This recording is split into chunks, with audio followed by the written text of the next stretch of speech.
My approach this year to camp was to just play fast and play more confident. You know, rookie year, it was kind of up and down. Also, you're learning the playbook. You're worried about not messing up, to where your second year is I'm already have a year under my belt for the playbook. And everyone's been laser focused. I know I've been laser focused. You're gonna make mistakes in training camp. That's kind of the whole reason why you have training camp, to get all the mistakes out of the way. You're fighting for a job, but you gotta kind of separate that competitiveness of fighting for the job and that openness to learn from your mistakes and improve the next day. I was on that play, right? Yeah, you have the tight day. I messed up. Remember, he's not always gonna stay. With Anthony, we realized he was a super young player coming from a non-traditional college offense, but really had the physical characteristics and mental characteristics to fill the X vertical threat within our offense. Our bet with him is that he would be able to make, with his intelligence, his physical skills, and his youth, he would be able to come along and make enough big plays for us, realizing that as he developed consistency catching the football, that would be something that's a little bit of a work in progress. And what we've seen from Anthony so far with a lot of young players is like that progression. You'd like to think it's just linear like this, but oftentimes it comes with ups and downs. Anthony deserves a lot of credit because of how hard he's attacked kind of his area of development, and really the work and time and care that he puts into it. Because I loved how you bursted, you got him going up the field, you know what I'm saying? Yeah. That's the part I love about that. I think that's my favorite. Yeah, Double move type. I love it because you can just say, go, right? Yeah, Coach CO, he was on me since day one in terms of what we need to get better at. And just every day he always tries to drill it into my mind. So I'm in there every day grinding, whether it's catching, running routes, trying to improve as much as I can and become a guy that can be relied on. And I want to be one of the top guys on the team.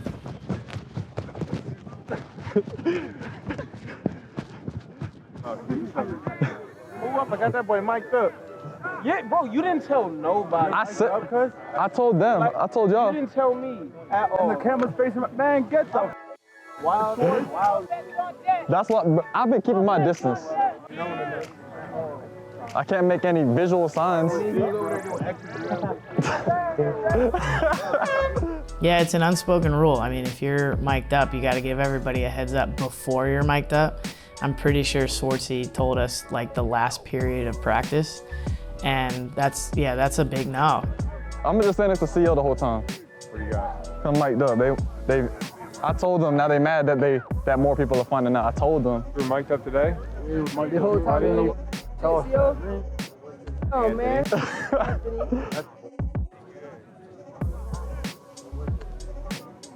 By myself. You lost all your buddies over there, All my teammates are running from me. You don't really want to say you're mic'd up, you kind of want to give like some hints. Just kind of have fun with it, like joke around with it, like, oh, he mic'd up. Just pretty fun. I felt like I opened up a lot more and I kind of feel a little bit more in tune with the team. Mic'd up, man. Schwartz! I think you got to buy snacks next week. I gotta bring donuts again? I'd like a chocolate donut with sprinkles if you can make that happen. Just glazed. Because I can't remember if I said any dumb around. Just glazed. I'm just getting Krispy Kreme. Krispy Kreme, a dozen from Krispy Kreme.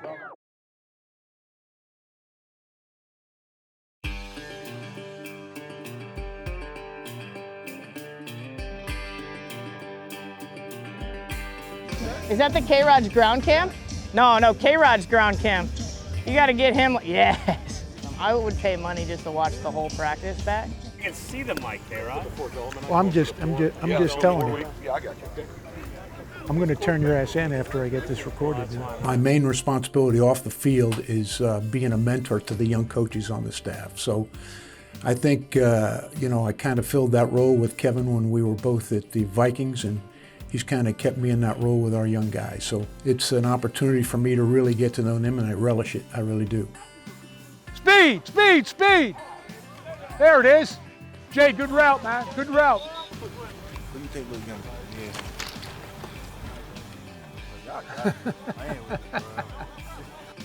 He said that too fast.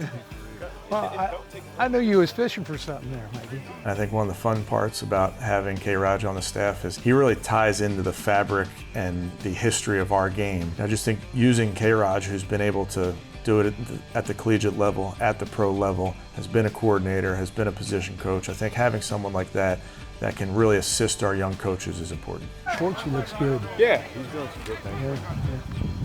Yeah. Getting it back, you know what I mean? You look good, you know? How you feeling? Feel good. K-Raj he's done it all, seen it all. You know, he's been in football at a high level for a really long time. So he's just such a great compass. Like, I would use that word for K-Raj. He's a great compass. That kind of, being able to lean on that kind of wisdom and that guidance from somebody like him has been really, really great. And I know a lot of us have benefited from it. Hey, we're gonna do ball security stumble.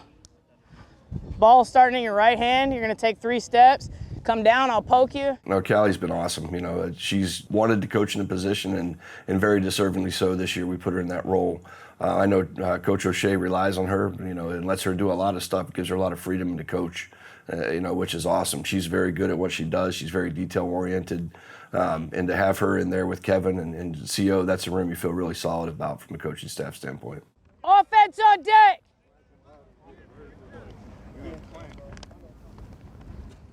Potato, potato. I'm just saying, in case people have never played baseball before, you know, that's an assumption.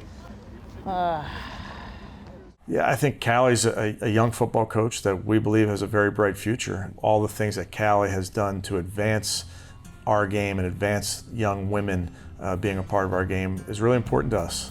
Yeah, I mean, being the head coach of the women's national team was an incredible experience. I learned a lot, I grew a lot. It was awesome to be able to give back to something that I was once a part of.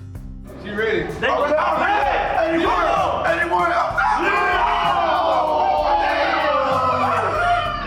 Yeah, I remember I got back to the locker room after the gold medal ceremony, and I had a bunch of texts and it was pictures of people watching it, and that was a pretty incredible feeling too, knowing that I had the support back here in Cleveland and that everybody in the organization was rooting for us and engaged in it, not just, you know, following it, they were watching it. I also thought that was incredible for the women on the team to know that NFL players were showing that kind of respect to them, to watch them go win gold and do something and play football at a high level. I thought that was really cool. I was sharing the pictures, you know, with the women on the team so that they could see the love and support that they had from people in an NFL building. She was a head coach of a gold medal team. I mean, I don't know if there's many people that have that on their resume. You know, I think to get to her to have that opportunity was great. I'm glad that she took it. They did a great job, obviously, of winning the gold, and we're all really proud of her for what she's accomplished.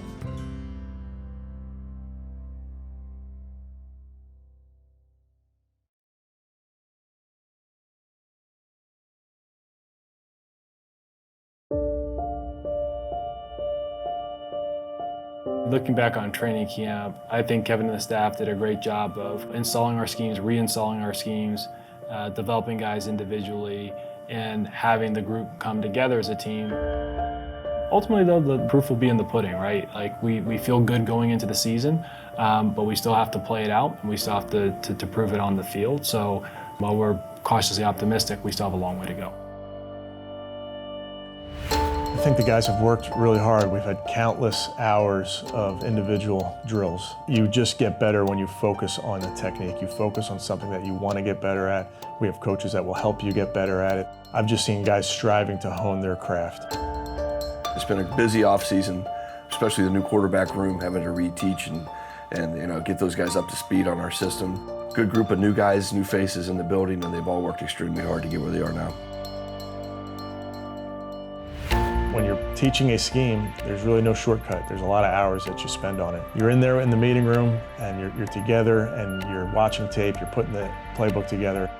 I think our advantage is this year we have a lot of players coming back. And that just helps with guys understanding the defense, knowing where other guys are going to be, communicating. And for me, I was able to do more defensively in the offseason and training camp in terms of adding scheme because of that. Coming together as a team, that really happens at training camp because training camp's hard. And anytime you can share in some misery, I think you come together as a team. Okay, listen up, 2-minute jog through. Getting the mechanics of the 2-minute. Offense is down by 2. Where do they have to get to? They're trying to get to the 30. So we treated Chicago as our game week, really a dress rehearsal in a lot of ways, because I wanted the new coaches, the new players to get a feel for how we operate and what a normal Wednesday feels like, a Friday. Going into the last week, you have guys fighting for jobs. We were in a mock schedule, if you will, of what a regular season week looks like, and really just bringing the whole thing together and starting to look like what our brand of football is going to be going into week 1. That last day was a Friday for us, quote unquote, even though the calendar may have said it's Thursday, but the guys really locked in on what you have to accomplish on Friday, which is some really good red zone work. So we tried to set out to do that and get ready for the game. All right, let's compete. Full speed, everybody up. Full speed, everybody's up.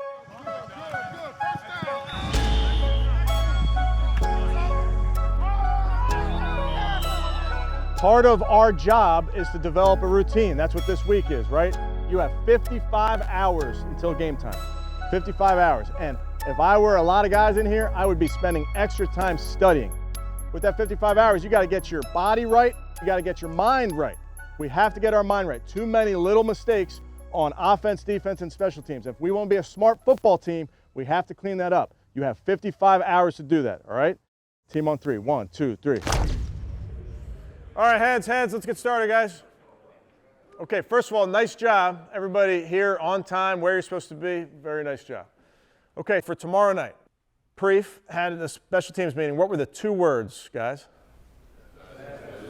Fast and physical. Okay, in order to play fast and physical, you have to know what to do. All right, so you have 22 and a half hours to know this game plan cold. Because in order to play fast, and definitely in order to play physical, you have to know what to do. The Cleveland Browns are all about, I want us ripping, scratching, scraping, pulling, everything in our power to get that ball. And when the guy is on the ground, he's like, leave me alone, tell him coach wants the ball, okay? We have to take it away. They're not gonna give it to you. We have to take the ball away tomorrow, okay? Because that's in our DNA. Get great rest tomorrow. I'll see you guys over at the stadium.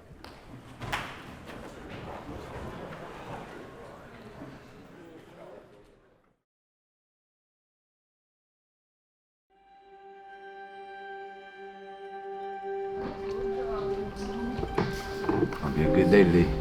That's right. Yeah. Lots of turnovers today, maybe? Yeah. Need some of those today. Turnovers today. Takeaways.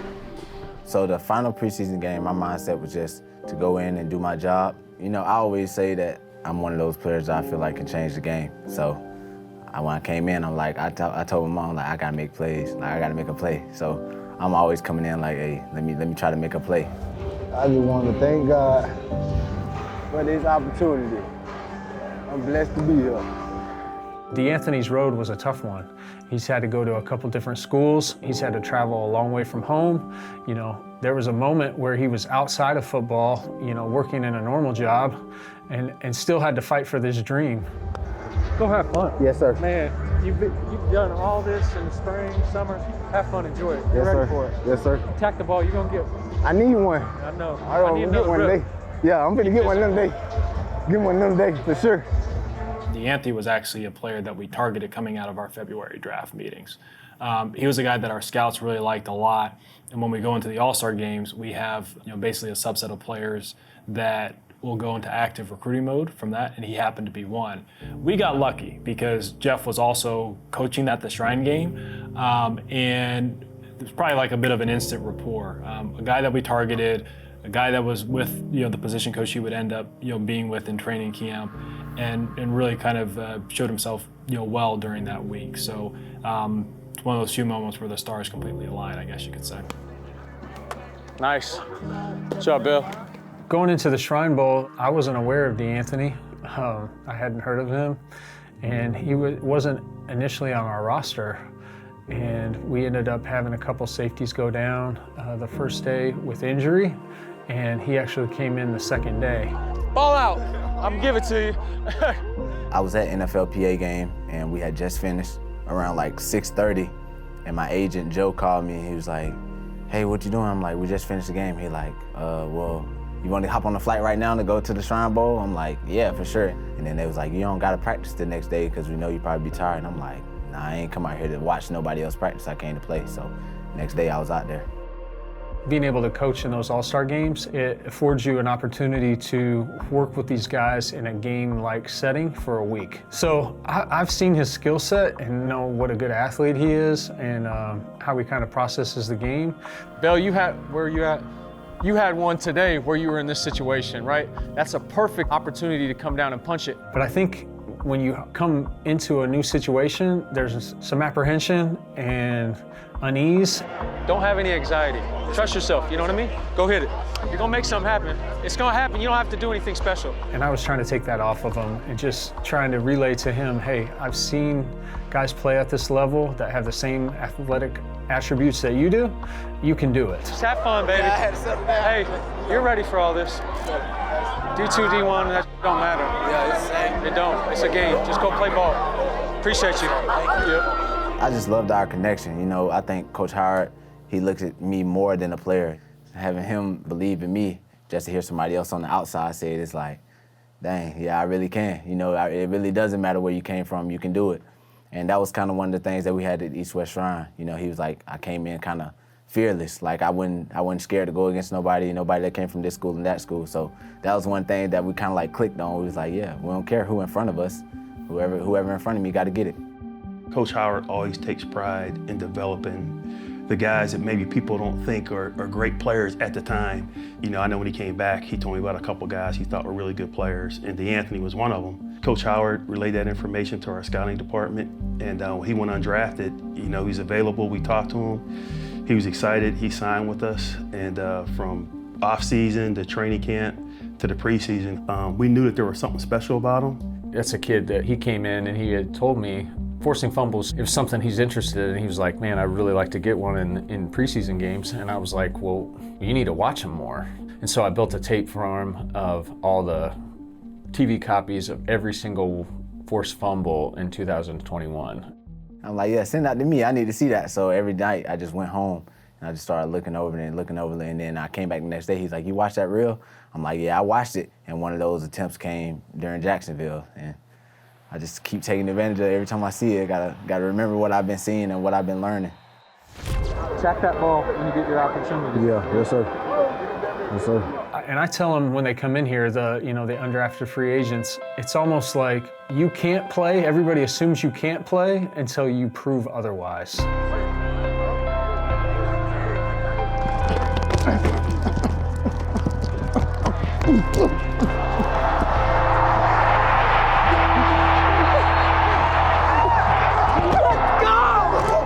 When DeAnthony forced that fumble, you know, he got up and I swear it's like we just like met eyes and he ran over and I was so excited for him because, you know, to be able to do something like that and practice it and then put it on tape, you know, for a guy who's, you know, fighting to make the team, it was an awesome thing, something that I'll take with me for a long time.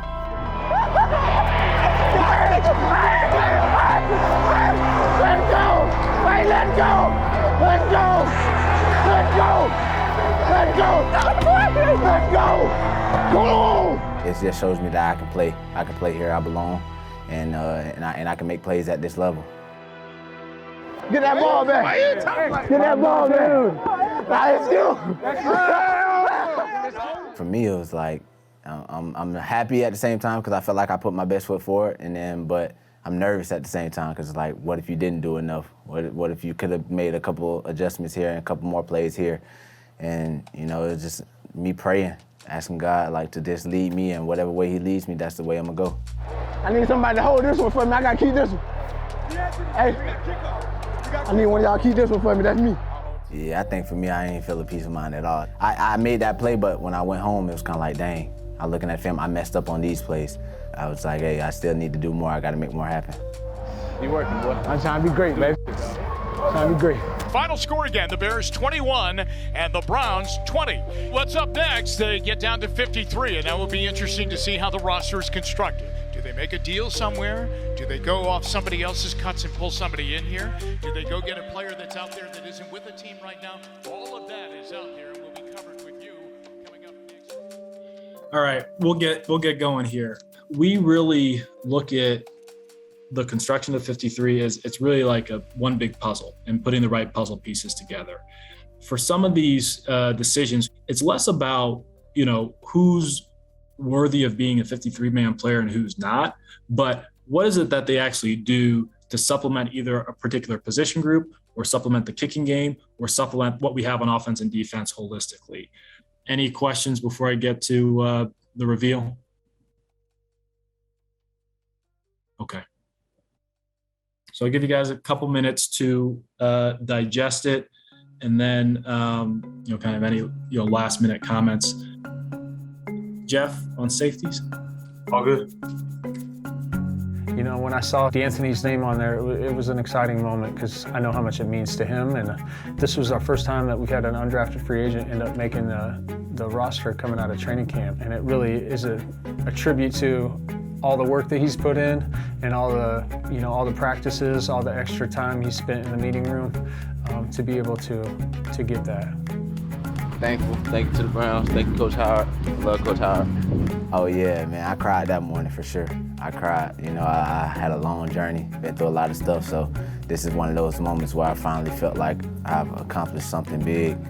And being the first guy from UWF and the first guy from Alcova High School is very, very special, because I feel like kids now, it shows them that, hey, no matter your journey, if you continue to go forward, then things can happen well for you. If you continue to fight, continue to grind. So, I kind of seen myself in this position, but I didn't know it's gonna happen like this. And, seeing it now, it's definitely surreal. I'm just happy to wake up every day, to be honest, and then to wake up and say I made the roster is even better. So, I'm blessed.